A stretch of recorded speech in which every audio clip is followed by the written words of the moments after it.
You're traveling through the unknown, a journey beyond the corners of reality, where the shadows whisper and the chill runs deep. Welcome to the dimension where your deepest fears are given form. This is the Midnight Mystery. Every night, no matter the weather, something walks down our street whistling softly. You can only hear it if you're in the living room or the kitchen when they walk by, and it always starts at exactly 3:03. The sound starts faint, somewhere near the beginning of the lane near the Carson place.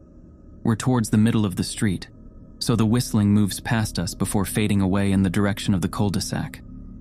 When I was younger, my sister and I would sneak into the kitchen some nights to listen. Mom and Dad didn't like that, and we'd catch hell if they found us out there. But they were never too hard on us, since we always stuck to the one big rule. Don't try to look at whatever was whistling. My neighborhood is a funny place. I've lived here since I was 6, and I love it. The houses are small but well kept, good-sized yards, plenty of places to roam. There are a lot of other kids here my age. I turned 13 back in October. We grew up together, and would always play foursquare in the cul-de-sac or roam around from back porch to back porch in the summer. This was a good place to grow up. I'm old enough to see it. And there's only the two strange things here, the night whistling and the good luck. The whistling never bothered me much. Like I said, I couldn't even hear it from my bedroom. But Mom and Dad don't like talking about it, so I've stopped asking questions. My dad is a strong guy, tall and calm. He has an accent since he moved to the US as a kid. His family, my grandparents, they're from the islands. That's what they call it. My dad, the only time he isn't so calm is if the whistler comes up. He talks a little quicker then. Eyes move faster. And he tells us not to think about it so much, and to always remember the one rule, the big rule. Don't try to look outside when the whistler goes past. Not that we could look even if we wanted. See, there are shutters on the inside of every window. Thick pieces of heavy canvas that pull down from the top and latch to the bottom of the window frame. Each latch even has a small lock, about the size of what you'd find on a diary. My dad locks those shutters every night before we all go to bed and keeps the key in his room. My mom, I don't know what she thinks about the whistling. I've seen her out in the living room before at 3:03 when the sound starts. I could see her if I cracked my door open just an inch to peek. She's not out there often. At least I haven't caught her much. But once or twice a month, I think she sits out there on our big red couch just listening. The whistler has the same tune every night. It's cheerful. Da-da-da-da-da-dum. Da-da-da-da-da-dum. Remember how I said there are two odd things about where I live? Well, besides our night whistler, everyone in my neighborhood is really lucky. It's hard to explain, and Dad doesn't like us talking about this part much either. But good things just seem to happen to people around here a lot. Usually it's small things, winning a radio contest, or getting an unexpected promotion at work, or finding some arrowheads buried in the yard. You know, the authentic kind. The weather is pretty good, and there's no crime, and everybody's gardens bloom extra bright in the fall. A million little blessings, I've heard my mom say about living here. But the main reason we stay here, why we moved here in the first place, is my sister Nola. She was born very sick, something with her lungs. We couldn't even bring her home when she was born, only visit her in the hospital. She was so small, I remember, small even compared to the other babies. A machine had to breathe for her. We moved into our house here to be closer to the hospital. As soon as we moved here, Nola started getting better. The doctors couldn't figure it out. They chalked it up to whatever they were doing. But we all could tell they were confused. But my parents knew, even I knew, Nola getting better was just another of the million little blessings we got for living in our neighborhood. So that's why we stayed even after we found out that, for every small miracle that happens here every day, now and then, some bad things happen. But they only happen if you look for the whistler. See, our neighborhood has a welcoming committee. They show up with macaroni casserole and a gift basket, and a manila folder whenever someone new moves in. They're very friendly. 4 people showed up when we moved in 7 years ago. The committee made small talk, gave me a Snickers bar, and took turns holding Nola. It was her first week out of the hospital, so they were extra careful. Then the committee asked to speak to my parents in private, so I was sent to my room where I still managed to hear nearly every word. The welcoming committee told my parents about how nice the neighborhood was. Really exceptionally, hard to explain kind of nice. And then they told my parents about the even harder to explain whistling that happened every morning at 3:03 and ended at the tick of 3:05.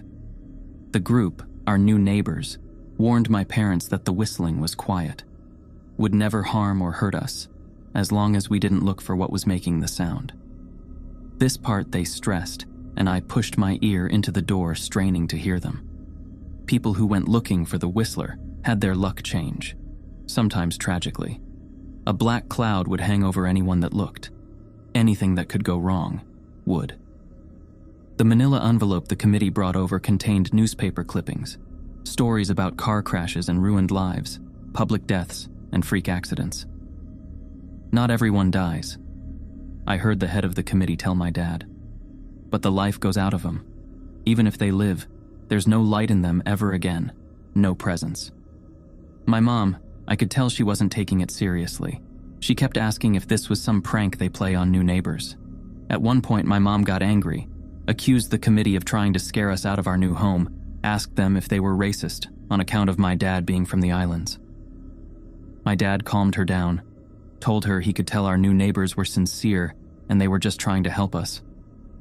He explained that he grew up hearing these kinds of stories from his mom, and that he knew there were strange things that walked among us.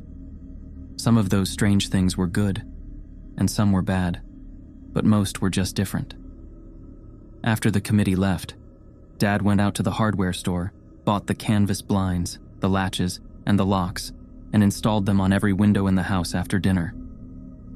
That first night in our new house, I crept out of my room at 3 a.m., only to find my dad awake sitting on the living room couch, holding my baby sister. My dad held up his finger in a shh motion, but patted the couch next to him. I sat and we waited. At exactly 3:03, we heard the whistling. Da-da-da-da-da-dum, da-da-da-da-da-dum. It came and it went just like our neighbors said. The whistling returns each night and we never look, and we enjoy our million little blessings every day. Nola breathes on her own and she's grown into a strong, clever girl. My dad even joined the welcoming committee. We don't get new neighbors often. Why would anyone want to leave? But when a new family moves in, my dad and the committee bring them macaroni casserole, a gift basket, and the manila folder. I can always tell by the look on my dad's face when he comes back if the family took the committee seriously, or if we'd be getting new neighbors again very soon. Not long ago, a family moved in directly next to us. The previous owner, Miss Maddie, passed away at age 105. She'd lived a good, long life. Our new neighbors seemed like they'd fit in just fine.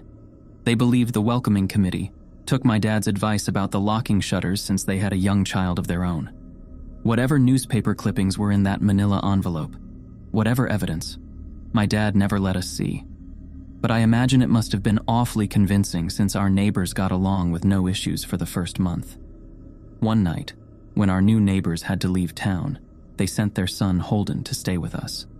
He was 12, a year under me in school.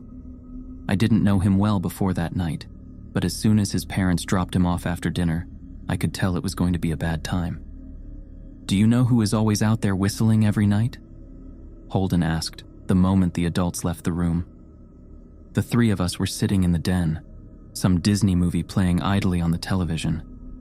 My sister and I exchanged a glance. "We don't talk about that," I said.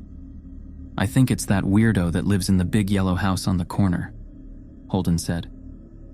"Mr. Tolles?" my sister asked. "No way, he's really nice." Holden shrugged. "Must be a psycho killer then." Nola tensed. "We don't talk about it," I repeated. "Let's go in my room and play Nintendo." We spent the next few hours playing games, eating popcorn, and then watching movies. A typical sleepover, but I could see Holden was getting antsy. After my parents had wished us a good night, locked the blinds, and gone to bed, Holden stood up from his beanbag and walked over to where Nola and I were sitting on my bed. "Have you ever even tried looking?" he asked. "It's nearly time." Like most sleepovers, we'd conveniently ignored any suggestion of a bedtime. I was shocked to see he was right. It was almost 3 a.m. I sighed. We don't... See, I can't. I can't even try to look because my dad locks the blinds every night and hides the key. He continued, ignoring me. So does our dad, said Nola. No, replied Holden. No, he doesn't. You saw him do it, I said, a little sharper than I meant to sound. Holden grinned. Your dad locks the blinds, yeah, but he doesn't hide the key. He keeps it right on his normal keychain. So, I asked, worried I already knew what he would say next, because I had noticed that my dad didn't bother hiding the key anymore after all of these years, because he knew we took it seriously. So after your dad locked up but before your parents went to bed, I went to the bathroom. And on my way, I may have peeked into their room, and I may have seen your dad's keychain on his nightstand, and I maybe went and borrowed the key to blinds. Nola and I stared, and his grin only grew wider. You're lying, I said. Holden shrugged. You can check if you want. Just open your parents' door and look. You'll see his keychain right there on the nightstand. Stay here, I told both of them. Don't move a muscle. I hurried over to my parents' room but hesitated at the door. If Holden wasn't lying, my dad would be angry. Beyond angry. I was scared thinking about it, but more scared of an open window with the Whistler right outside. I opened the door, barely an inch, and looked in, but it was too dark to see. Taking a deep breath, I walked into the room. 2 steps into the dark, I froze. The whistling started, and I could hear it clearly, from my parents' room. I never realized, but they must have heard the sound every night since we moved into the house. They never told us. I don't think I could have slept through it. I stood there, listening to the whistling come closer, unsure whether I should turn on a light or call out for my dad. Soft sounds from the living room brought me back to reality. Nola, I yelled, running out of my parents' room. Holden and Nola were standing near the front door next to a window. Holden wasn't lying. I could see him fumbling with the lock on one of the blinds. I heard a click. He did have the key. Holden let out a quick laugh. Nola stood next to him, hunched up, afraid but maybe curious. The whistling was right outside our house now. I think I made a sound, called out. I can't remember. Time felt frozen, clock hands nailed to the face. But I found myself moving. I'm not fast. I've never been athletic. Somehow, though, I covered the space between myself and Nola in a moment. My eyes were locked on her, but I heard Holden pull the blind all the way down so it could release. I heard the snap of it start to raise, and I heard the whistling just on the other side of the window. But I had my arms around Nola, and I turned us so she was facing away from the window. At the same time, I jammed my eyes shut. The blind whipped open. The whistling stopped. I felt Nola shaking in my arms. Don't look, okay? I told her. Don't turn around. We were positioned so that she was facing back towards the hallway, and I was facing the window. My eyes were still closed. I felt her nod into my shoulder. I reached out with the arm not holding Nola and tried to touch Holden. My hand brushed against his arm. He was shaking worse than Nola. Holden? I asked. Silence. I reached past him and gingerly felt for the window, eyes still sealed shut. The glass was cold against my fingertips, colder than it should have been for the time of year. I moved my hand up the window, searching for the string to the blind. The glass began to get warmer the further I reached, and there was a gentle hum feeding back into my fingertips. I tried not to think about what might be on the other side of the window. Finally, I touched the string and yanked the blinds shut. I opened my eyes. In the dim light leaking out from the kitchen, I could make out Holden, pale and small, staring at the now closed window. Holden? I asked again. He turned towards me and he screamed. Everything became a flurry of motion. Lights sparked to life in the hall, then the living room. My parents' footsteps thudded across the hardwood floor. I didn't turn to look back at them. My eyes were glued to Holden. He was pale, had bit his lip so hard there was a thin red line of blood running down his chin, and he'd wet himself. What happened? My dad asked from behind me. I managed to swivel away from Holden and look back. He looked. I'd never seen my dad scared before, but I saw it that night, in that moment. An old, ugly terror stitched on his face. A parent's fear. "Just Holden?" he mouthed to me. I nodded yes. My dad let out a breath. He looked so relieved I nearly expected him to cheer. But then he turned to Holden, and my dad's face changed. I wondered if he felt bad for feeling good that Holden was the only one that looked. There was a knock at the door. We all froze. Holden whimpered. "Don't answer it," my mom said. She stood at the threshold of the hall. I'd always thought she was a skeptic and just humored my dad about the windows and the Whistler. But that night, we were all believers. I noticed that both of my parents held baseball bats they must have taken from their bedroom. The knock came again, a little louder this time. "Please don't open the door," Holden whispered. My dad walked over to him, hugged him close. "We won't," my dad promised, still holding his bat. "Nothing is coming in here tonight." Thud, thud, thud. This time the knocking was loud enough to rattle the door. Holden screamed again, and Nola clutched her arms around my neck. My mom came over and knelt down next to us, wrapping my sister and me close. Thud, thud, thud. "Call the police," my mom whispered to my dad. The knocking instantly stopped. My dad looked over his shoulder at us. "Do you think—" He was cut off by frantic knocking that trailed off to a polite tap, tap, tap. "Police," something said from the other side of the door. The voice from outside sounded exactly like my mom, like a parrot repeating the words back to her. "Police. Call. The police. Tap, tap, tap. Police." My mom pulled us closer. "Police. Police. Police. Police. Please stop," I heard her whisper. "I don't think calling them will help," my dad said. "How will we know when they're the ones at the door?" The knocking came back harder than before. The door shook, then it stopped. After a long moment, I heard the knocking again, but it was coming from our back door. We all turned together towards the back door, but the knocking immediately returned to the front door. Front to back to front, loud then quiet, then loud again. Suddenly the sound was coming from both doors at once, big, heavy blows like a sledgehammer. Then something started rapping against all of the windows in the house, then the walls. It was like we were living inside a drum with a dozen people trying to play at once.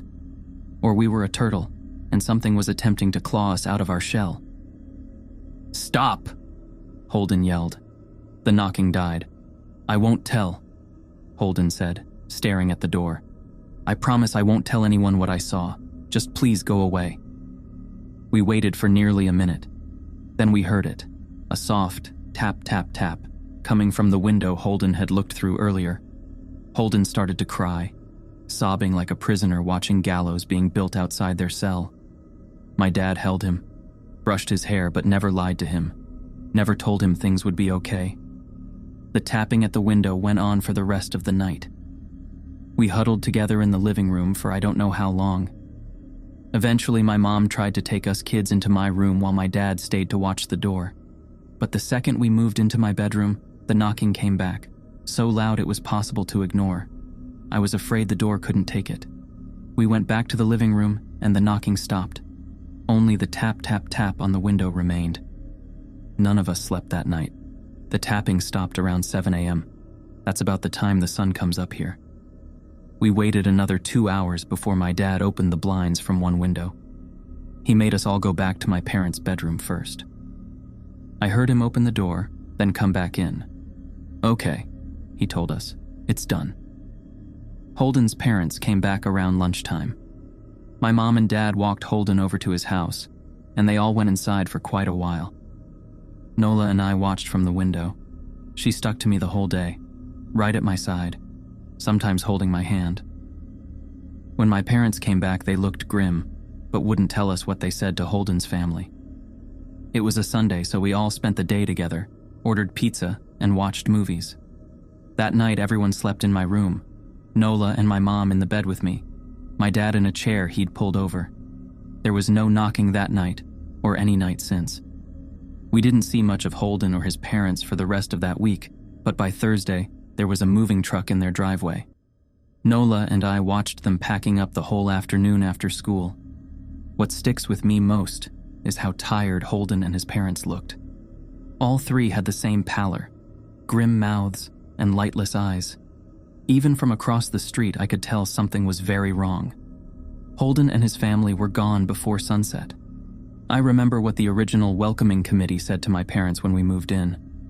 Not everyone who looks at the Whistler dies, but even those that live have the light go out of them, and the rest of their lives are full of misfortune. A million little tragedies.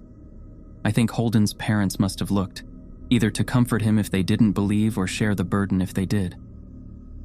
I watch Nola some days, happy and young and alive, and I wonder if I'd been slower. If she'd looked out the window that night, would I have looked too, to comfort her, to share that burden? I'm glad I don't have to find out. We still live in that house, in that neighborhood. We still hear our Whistler walking past every night. The blessings, the luck, the good things here are too good to leave. But we're careful. We don't have friends over to spend the night anymore. And my dad hides the key to the blinds very, very well. Not that I've gone looking. Some things you just don't need to look for. That's a wrap for today on the Midnight Mystery. Hope you guys had as much fun as we did.